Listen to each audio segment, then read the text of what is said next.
Praise the Lord.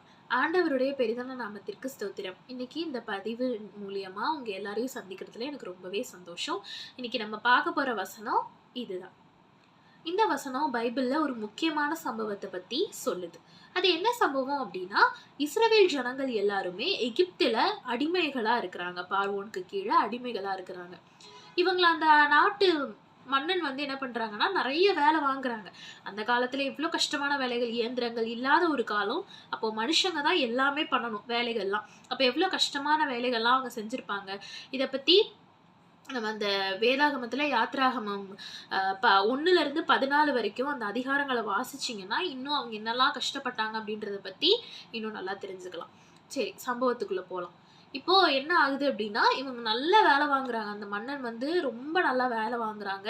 அந்த ஜனங்களால முடியல. ரொம்ப கஷ்டப்படுறாங்க. ரொம்ப கதர்றாங்க. "அ எங்கள காப்பாத்த யாருமே இல்லையே ஆண்டவரே" அப்படின்னு. அந்த கூக்குரல வந்து நம்மளுடைய ஏசப்பா கேட்கிறாரு. ஏசப்பா அந்த ஜனங்கள் மேல ரொம்ப அன்பு வச்சிருந்தாங்க. நம்ம மேல எப்படி அன்பு வச்சிருக்காங்களோ, அது மாரி அந்த ஜனங்கள் மேல ரொம்ப அன்பு வச்சிருந்தாங்க. அப்போ இந்த ஜனங்கள வந்து மீட்கணும். இப்ப அத மீட்கிறதற்காக 2 ஆட்கள வந்து தேர்ந்தெடுத்தாங்க. அந்த தேர்ந்தெடுத்ததுல முதல் ஆள் யாரு அப்படின்னா, மோசே. மோசே வந்து ஒரு ஒரு ஆடு மேய்க்கிற ஒரு மனிதர். அவர்கிட்ட வந்து என்ன பண்றாரு அப்டின்னா, "நீங்க தான் வந்து போய் என்ன செய்யணும்?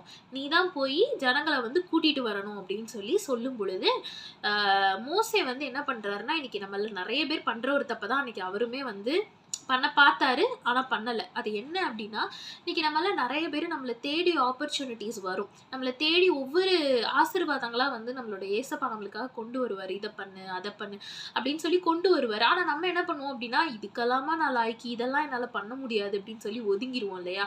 அதே மாதிரி தான் அன்னைக்கு வந்து மோசேயும், "ஏசப்பா நான் திக்குவாயும் மந்தனுமா இருக்கிறேன். நான் எப்படி போய் ஜனங்களெல்லாம் மீட்டு கொண்டு வர முடியும்? என்னோட பேச்ச யாரு கேட்பா?" அப்படின்னு சொல்லி அவரு வந்து தன்னைத்தானே தாழ்த்திக்கிறாரு.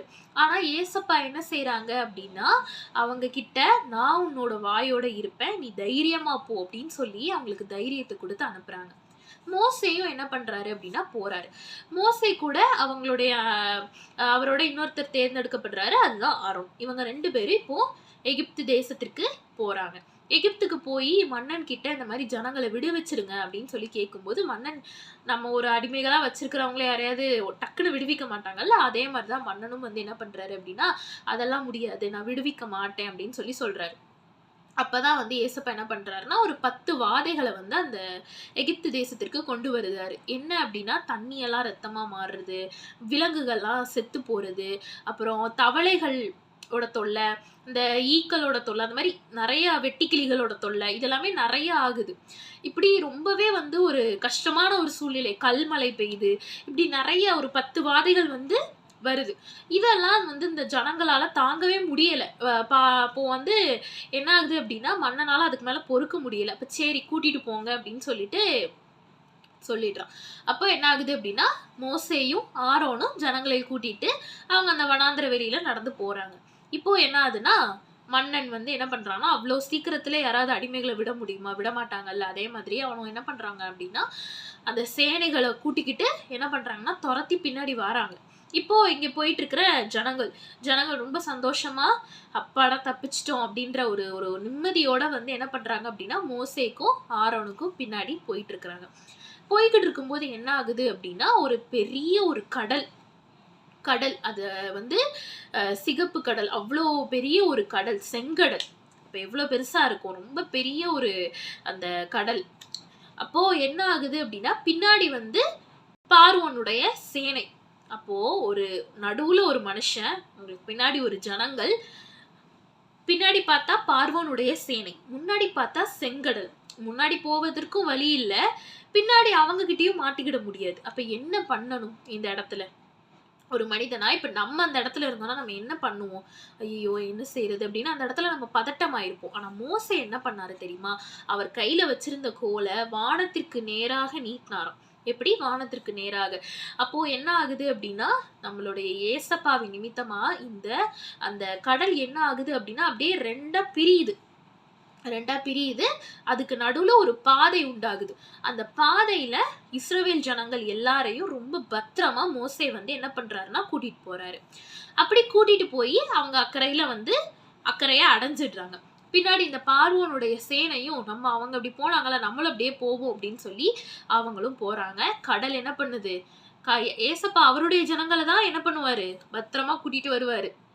எதிரிகள வந்து என்ன பண்ணுவாரு, அவரு அவரு வந்து அந்த அந்த 2 கடலுமே வந்து ஒண்ணா சேர்ந்துருச்சு. அந்த கடல்ல மூழ்கி அந்த எகிப்தியர்கள் எல்லோருமே வந்து என்ன ஆயிருந்தாங்க, மரணம் அடைஞ்சிருந்தாங்க. இன்னைக்கு இந்த சம்பவத்த தான் இந்த வசனத்துல வந்து குறிப்பிட்டிருக்காங்க. இந்த சம்பவத்தோட கிளைமாக்ஸ் ஆக்சுவலி இந்த வசனம் வந்து என்னது அப்டின்னா, கிளைமாக்ஸ் இந்த சம்பவத்தோடது. இன்னைக்கு இந்த சம்பவம் வந்து நம்மளுடைய வாழ்க்கையில நம்ம பார்த்தோம் அப்டின்னா, நெறைய விஷயங்கள நம்மளால ஒத்து போக முடியும். என்ன அப்டின்னா, முதல்ல மோசேயுடைய அந்த தாழ்வு மனப்பான்மை. இன்னைக்கு நம்மள்ல நெறைய பேர், நான் என்னையும் சேர்த்து எல்லாருமே வந்து ஒரு நம்மளுடைய இதுக்கு மீறி நம்மளால முடியாது அப்டின்ற ஒரு இது இருக்கும் நம்மகிட்ட. இதெல்லாம் நம்மளால பண்ண முடியாதுப்பா அப்டின்னு சொல்லி நம்ம யோசிப்போம். ஆனா, அந்த ஆப்பர்ச்சுனிட்டிய நமக்காக ஏசப்பா கொண்டு வந்திருப்பாங்க. நம்ம என்ன செய்வோம்? ஏசப்பா என்னாலலாம் இது எப்படி முடியும்? நான் எப்படி இதெல்லாம் பண்ணுவேன்? அப்படின்னு சொல்லி நம்ம வந்து அந்த இடத்துல தாழ்ந்து போயிரும். ஆனா ஏசப்பா நமக்காக வந்து நம்மள தான் தேர்ந்தெடுத்திருக்காங்க. எத்தனையோ ஞானிகள், எத்தனையோ பேர் இருந்தாலும் நம்ம ஒரு ஒரு நம்ம நம்ம வந்து அதுக்கு கொஞ்சம் கூட ஒரு இதாவே இருக்க மாட்டோம். அதுக்கேத்த ஒரு தகுதி நம்மட்ட இருக்காது. ஆனா நமக்காக ஏசப்பா வந்து என்ன பண்ணுவாரு அப்படின்னா, நம்மள தான் தேர்ந்தெடுத்திருப்பாரு. அது ஒரு பாக்கியம் இல்லையா? அப்போ மோசே மாதிரி நம்ம வந்து என்ன செய்யக்கூடாது? நம்ம வந்து என்னால அதெல்லாம் இது முடியாது ஏசப்பா. நான் எப்படி இத பண்ணுவேன்னு நம்ம வந்து ஏசப்பா கிட்ட சொல்லவே கூடாது. அவர் நமக்கு என்ன குடுக்குறாரோ, அத நம்ம கரெக்ட்டா பண்ணி முடிக்கணும். இன்னொன்னு இன்னைக்கு மெயினா சொல்லணும் அப்படின்னு நான் நெனச்சது என்னது அப்படின்னா, நம்மள்ல இன்னைக்கு நெறைய பேரு நமக்கு இருக்கிற ஒரு கஷ்டத்த யோசிச்சுட்டே இருக்கோம். நம்மளுக்கு வந்து இவ்ளோ சில பேர் கடன் பத்தி யோசிப்பாங்க. சில பேர் பிள்ளைகள் பத்தி யோசிப்பாங்க. பெற்றோர்கள் பத்தி யோசிப்பாங்க. உற்றார் உறவினர்கள் பத்தி யோசிப்பாங்க. ஐயோ! யாருமே வந்து என்கிட்ட பேச மாட்றாங்க. யாருமே வந்து நான் என்ன கேட்டாலுமே வந்து செய்ய மாட்றாங்க. எனக்கு இந்த கடன் இருக்கு, அந்த கடன் இருக்கு. எனக்கு ஸ்கூல் ஃபீஸ் பே பண்ணணும், காலேஜ் ஃபீஸ் பே பண்ணணும், எனக்கு வேலை கிடைக்கல, அப்படின்னு நெறைய விதமான கவலைகள்ல எல்லோருமே வந்து இருக்காங்க. ஒவ்வொருத்தருக்கும் ஒவ்வொரு கவலை இருக்கும். அவங்க எல்லாரும் என்ன இது பண்ணுவாங்கன்னா, எனக்கு ஏன் ஏசப்பா இப்படி ஒரு கஷ்டத்த குடுத்தாரு? நான் ஜெபிக்கலையா? இல்ல பைபிள் வாசிக்கலையா? நான் ஏன் இந்த மாரி ஒரு கஷ்ட சூழ்நிலையில வந்து இருக்கணும்? எனக்கு ஏன் ஏசப்பா இப்படி ஒரு கஷ்டத்த குடுக்குறாருன்னு, இல்ல ஒரு சின்ன கஷ்டம் வந்துட்டா கூட உடனே வந்து நம்ம ஏசப்பாட்ட போயிட்டு சண்ட போடுறோம் இந்த மாதிரி. ஆனா, ஏசப்பா அவ்ளோ பெரிய கடல பிரிச்சு நடுவுல ஒரு பாதைய உருவாக்க தெரிஞ்ச ஏசப்பாக்கு, உங்களோட இந்த சின்ன கஷ்டத்த, இந்த ரொம்ப ரொம்ப இது வந்து அவருடைய கால் தூசிக்கு கூட சமம் கிடையாது. அப்படிப்பட்ட ஒரு கஷ்டத்த அவரால மாத்த முடியாதா? முடியும். ஆனா, ஏற்ற வேளையில அவர் மாத்துவாரு. பொறுமையா இருக்கணும் அதுவரைக்கும். நடக்கிறது எல்லாமே நம்மளோட நல்லதுக்கு அப்படின்றத வந்து நம்ம ஏத்துக்கணும். நம்ம கஷ்டங்கள் இருக்கும். நம்மள சுத்தி வந்து நெறைய விஷயங்கள் எப்பயும் நடந்துகிட்டே இருக்கும். நம்மள ஏளனமா பார்ப்பாங்க, ஏளனமா பேசுவாங்க. நெறைய கஷ்டத்த தாண்டி தான் ஒரு மனிதனா இந்த உலகத்துல நம்ம பிறக்கிறோம் அப்டின்னா, நெறைய கஷ்டத்த தாண்டி தான் நம்ம வந்து என்ன பண்ணணும்? வரணும்.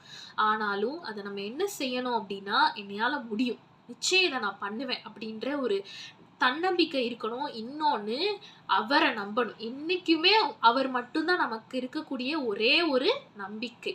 அப்போ நம்ம என்ன செய்யணும்னா, அன்னைக்கு செங்கடல 2ஆ பிரிச்சவரு, பார்வோனுடைய சேனையவே அழிச்சவரு, எனக்காக இந்த கஷ்டத்த கூட இது பண்ணிற மாட்டாரா? நான் ஏன் வந்து இதுக்கெல்லாம் போய் நான் ஏன் கஷ்டப்படணும்? அப்படின்ற ஒரு எண்ணத்த இனிமேவாது நம்ம மனதுல யோசிக்கணும். எந்த கஷ்டங்கள் வந்தாலும், என் கூட ஏசப்பா இருக்காரு. அதுவரைக்கும் நான் என்னைக்கும் சிரிச்சுக்கிட்டு தான் இருப்பேன். அப்படின்றத நம்ம மனசுல எல்லோரும் ஞாபகம் வச்சுக்கிடணும். என்னைக்குமே எந்த கஷ்டத்தையும் பார்த்து நம்ம பயப்படவோ, அழுகவோ நம்ம என்னைக்குமே கூடாது. நம்ம கூட ஒருத்தர் இருக்காரு. நம்ம கஷ்டப்படும்போது யாருமே நம்ம கூட இருக்க மாட்டாங்க. நம்மளுடைய அம்மா, அப்பா கூட நம்ம கூட இருக்க மாட்டாங்க. நம்மளோட சகோதர, சகோதரிகள் கூட இருக்க மாட்டாங்க. உற்றார் உறவினர்கள் கூட இருக்க மாட்டாங்க. நம்மளோட ஏசப்பா மட்டும் தான் நம்ம கூட இருப்பாரு. அவர மட்டும் தான் நம்ம என்னைக்குமே வந்து நம்பி புடிச்சுக்கிடணும். அவரு நம்ம என்னைக்கும் நம்ம கூட நம்மளுடைய பக்கத்துல உட்கார்ந்துருக்காரு அப்படின்றத நம்ம ஞாபகம் வச்சுக்கிடணும். அவர் இருக்கும்போது எந்த கஷ்டம் வந்தாலும் நம்ம சிரிச்சுக்கிட்டே இருக்கணும் அப்படின்றத சொல்றேன். இந்த பதிவின் மூலியமா இன்னைக்கு உங்களுக்கு ஒரு நல்ல ஒரு இத வந்து நான் சொல்லியிருப்பேன் அப்படின்னு சொல்லி நான் நம்புறேன். இதே மாதிரி இன்னொரு பதிவின் மூலியமா இன்னொரு நாள் உங்கள சந்திக்கிறேன். அதுவரைக்கும் நான் விடை பெற்றுக்கிறேன். பாய் பாய்.